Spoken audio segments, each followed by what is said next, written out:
একটা shower install করছি। এটাকে বলে হচ্ছে এক্সপোজ শাওয়ার ভালভ, বার ভালভ, অনেক ধরনের নাম আছে। So it's kind of TMV, thermostatic mixing valve. এটা শাওয়ারে ব্যবহার করা হয়। তো আজকে আমি একদম মানে টু দ্য পয়েন্ট এটা কিভাবে ইনস্টল করা হয় আমি সেটা দেখাচ্ছি আর কি। কারণ একটু ভুল হলে আসলে সব কিছু আর ভেঙে নতুন করে করতে হয়, এটাই হচ্ছে। এই জন্য 5বার মেপে একবার কাটতে হয়। তো এটাই আমি আপনাদেরকে দেখাচ্ছি আজকে, খুব ইন্টারেস্টিং। অনেকেই ভুল করে এইখান থেকে কেটে ফেলে, তো কাটতে হবে হচ্ছে এখানে। পুরো ফিটিং এর ভেতরে একটা ওরিং যাবে, তো সেরকম একটা স্পেস রাখা। তো মোটামুটি বোঝা যাচ্ছে যে আমরা যেখানে রাখছি এটুকু কাটলে, ব্লু যেটা, এই ব্লু এই বরাবর কাটলে ঠিকঠাক আছে। ফাইনাল মোমেন্ট এখন হচ্ছে কাটবো। এই হচ্ছে সপ্তাহ তিনেক আগে একটা কাজে গিয়েছিলাম, ভুল করে কেটে ফেলছে, পরে আবার নতুন করে টাইল ভেঙে আবার করতে হয়েছে আর কি। তো এরকম যে কোনো মানুষই ফিক্স করতে পারে, বাট এই ফিটিংগুলো ফিট করার আগে একটু জাস্ট সেন্সিবলি কয়েকবার চেক করে কাটা উচিত। আদারওয়াইজ দেখা যাবে যে এটা আবার অনেক বড় কাজে ট্রান্সফর্ম হয় আর কি। তো তখন আবার স্পেশালিস্ট কাউকে ডাকতে হয় যে কী করা যায়। তো সেই ধরনের সিচুয়েশন যাতে না হয়। তো আমি যখন ফাইনাল ফিক্স করব তখন এরকম একটা অবস্থা থাকবে আর কি, এরকম একটা অবস্থা থাকবে।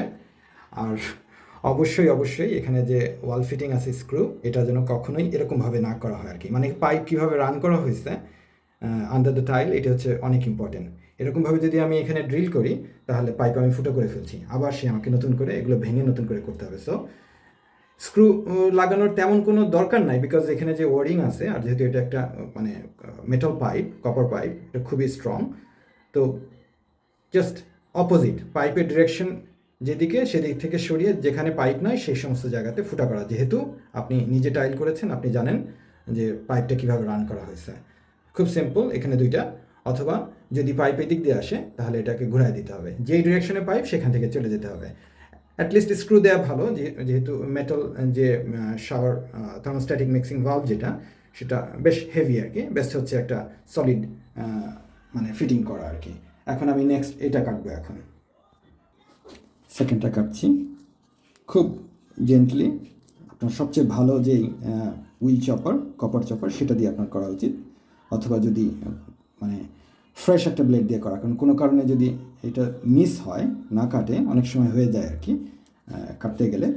তো সেই ধরনের কন্ডিশন হলে আবার একটা মানে আবার সেই পাইপিং করতে হবে নতুন করে। সো এই ফাইনাল ফিক্স, মানে আমরা এটাকে বলি হচ্ছে সেকেন্ড ফিক্স। তো ফার্স্ট ফিক্স ছিল হচ্ছে আমাদের টাইল এবং প্লাম্বিং এভরিথিং। তো এখন হচ্ছে ফাইনাল ফিক্সকেই আসলে সেকেন্ড ফিক্স বলে। তো এই পর্যায়ে কোনো মিস্টেক যাতে না হয় আর কি। হ্যাঁ, আমরা এখন মোটামুটি করে ফেললাম। অনেক সময় যদি কপার টিউব কাটার যদি মানে ভালো না হয় আর কি, তো বেস্ট হচ্ছে এই মোমেন্টে আর কি, এই ধরনের কাট করতে গেলে যেখানে পাইপ টাইপ সব কিছু ফাইনাল ফিক্স, তো বেটার হচ্ছে একটু মানে হুইলে WD-40 দিয়ে দেয় আর কি, সো দ্যাট এটা সুন্দরভাবে কাটতে পারে কি। আদারওয়াইজ এই ধরনের সিচুয়েশন তৈরি হয়। এটা যদি এখানে হতো, এইটা কাটতে গেলে, তাহলে আমাকে আবার নতুন করে টাইল ভেঙে পাইপ বের করতে হতো। তো এরকম কিন্তু হয় শুধুমাত্র এই যে কপার চপার যেটা, এটার প্রবলেমের কারণে।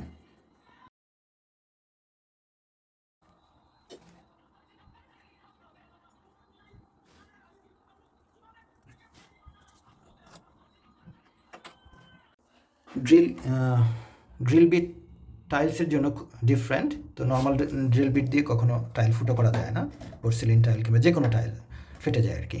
তো এটা হচ্ছে গ্লাস এবং টাইলসের জন্য এই ড্রিল বিট খুবই স্পেশালিস্ট, আপনাকে এটাই ব্যবহার করতে হবে, আদারওয়াইজ ফেটে যাবে আর কি টাইলস। তো আমি এখানে ফুটো করলাম এটা দিয়ে। তো খুবই নাইস ফুটো হয়েছে, যদিও আমার মার্কিং থেকে সরিয়ে ফেলতে হয়েছে, কারণ হচ্ছে টাইলসের যে প্যাটার্ন, এই প্যাটার্নের উপর আমি ড্রিল বসাতে পারছি না, এই জন্য একটু অ্যাঙ্গেল করে দিয়েছি। বাট এই সমস্ত কিছু একটা ফেস কভার দিয়ে ঢাকা থাকবে আর কি। সো এইটুকু করা যেতে পারে আর কি, কারণ এখানে ফুটো করা যাবে না। এটার ক্ষেত্রে অসুবিধা নাই, এটা আমি করতে পারছি, বিকজ এটা কোনো প্যাটার্ন নাই, প্লেনের উপরে আছে। এটার ফিটিংটা খুবই ইম্পর্টেন্ট। ফার্স্ট হচ্ছে ব্যাকপ্লেট যাবে, এরপরে যাবে ওরিং, সেটাকে বলছি আমরা ব্যাকপ্লেট। এরপরে হচ্ছে ওরিং, এই ওরিং যাবে এখানে।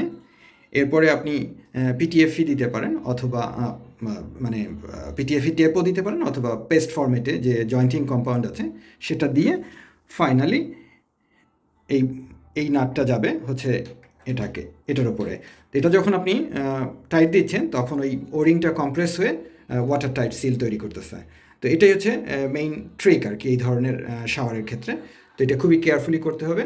সো মানে এই পাইপগুলো ঠিকঠাক মতো না কাটলে দেখা যাবে যে নতুন করে আবার টাইলস ভেঙে পাইপিং করতে হচ্ছে আর কি।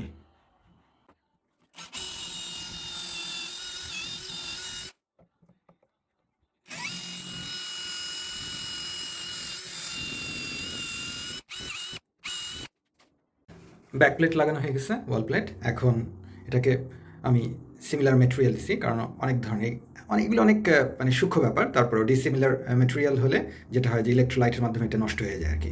যাই হোক, এটা তেমন কোনো বিগ ইস্যু না। যদি আপনার মানে টুল বক্সে থাকে copper screw, then you can use কপারের সঙ্গে কপার দিলে বেটার। আদারওয়াইজ ডিসিমিলার যে মেটেরিয়াল তারা ইলেকট্রোলাইটের মাধ্যমে একটা থেকে আরেকটা ক্ষয় হয়ে যায় আর কি। এনিওয়ে, তো এটা হচ্ছে ওরিং। এখন হচ্ছে ওরিং যাবে ফার্স্ট, ওরিং যাবে, এই ওরিং গেল।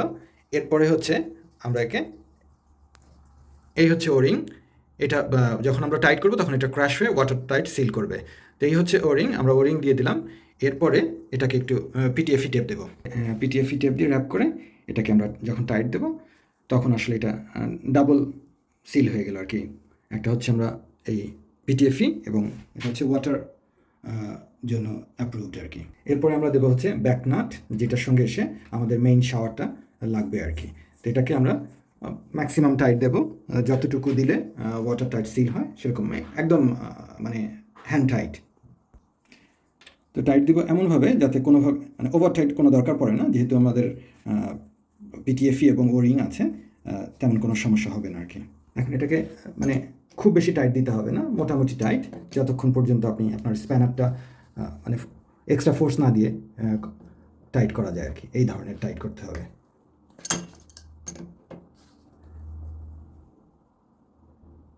ওভার টাইট করলে যেটা হয় যে ওরিং ক্র্যাশ হয়ে আবার লিক করে আর কি। তো যাই হোক, আমরা পিটিএফই এবং দিয়ে মোটামুটি এটাই ছিল, এর চেয়ে বেশি আর টাইট দরকার নেই। যখন আপনি ফিল করছেন যে এটা যথেষ্ট হয়েছে তখনই অফ করে, মানে আর টাইট করা যাবে না। এরপর হচ্ছে আমাদের যে ট্যাপ, এই ট্যাপটা আসবে, খুবই সুন্দর একটা ট্যাপ, মিক্সিং হট এবং কোল্ড।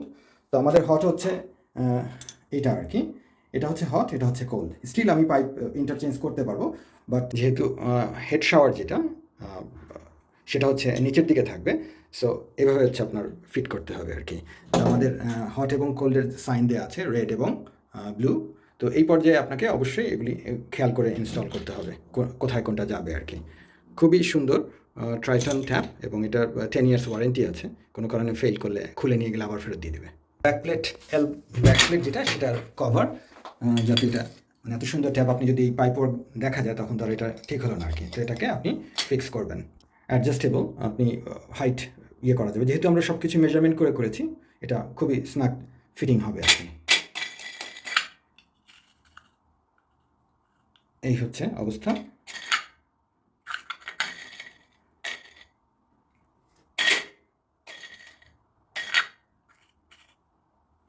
এরকমও করা যেতে পারে, অথবা আমরা যখন ভাল্বটা লাগাবো, শাওয়ার ভাল্ব, তখন এটাকে অ্যাডজাস্ট করা যাবে আবার। অবশ্যই এখন ওয়াশার দিতে হবে। এই ওয়াশারটাই হচ্ছে ওয়াটার টাইট সিল তৈরি করবে এটার সঙ্গে। দেখে মনে হচ্ছে খুব সিম্পল, বাট এটার মানে ফার্স্ট ফিক্স যেটা ছিল সেটা হচ্ছে আপনার পাইপ ওয়ার্ক। তো পাইপের যে ডিস্টেন্স ইন বিটুইন সেটা হচ্ছে 150। এগুলো প্রত্যেকটা ট্যাপের জন্য ওরা বলে দেয় কোনটা ডিস্টেন্স কত, সেন্টার টু সেন্টার ডিস্টেন্স কত, সেভাবে আপনাকে পাইপ ওইভাবে রেডি করে রাখতে হয়। এখন খুবই সিম্পল মনে হচ্ছে যে আমি একটার পর একটা লাগিয়ে যাচ্ছি, কিন্তু এর আগে হচ্ছে আপনাকে প্ল্যান করে এগুলো সব রেডি করে রাখতে হবে আর কি।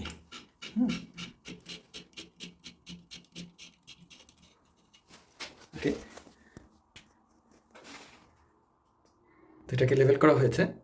তো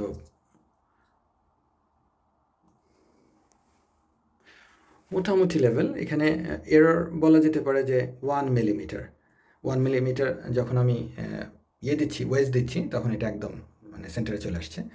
সো এইটুকু হয়তো আমি অ্যাডজাস্ট করতে পারবো, যেহেতু মেটাল পাইপ, আমি নিচ থেকে একটু বাড়ি দিলেই এটা ঠিক হয়ে যাবে।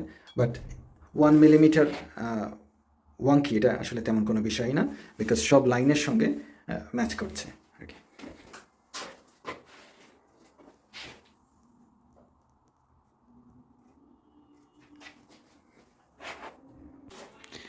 এখানে ইচ্ছা করলে সিলিকন দেওয়া যায়, বাট অবশ্যই হোয়াইট সিলিকন না, ক্লিয়ার সিলিকন দেওয়া যেতে পারে। বাট আমি যেভাবে পাইপিং করেছি এবং যেভাবে গ্রাউটিং হয়েছে, কোনোভাবেই এটা ভেতরে লিক হওয়ার সম্ভাবনা নাই, এবং লিক হলেও কিংবা শাওয়ারের সময় যদি পানি যায়ও এটা কোনো অসুবিধা নাই, চলে আসবে।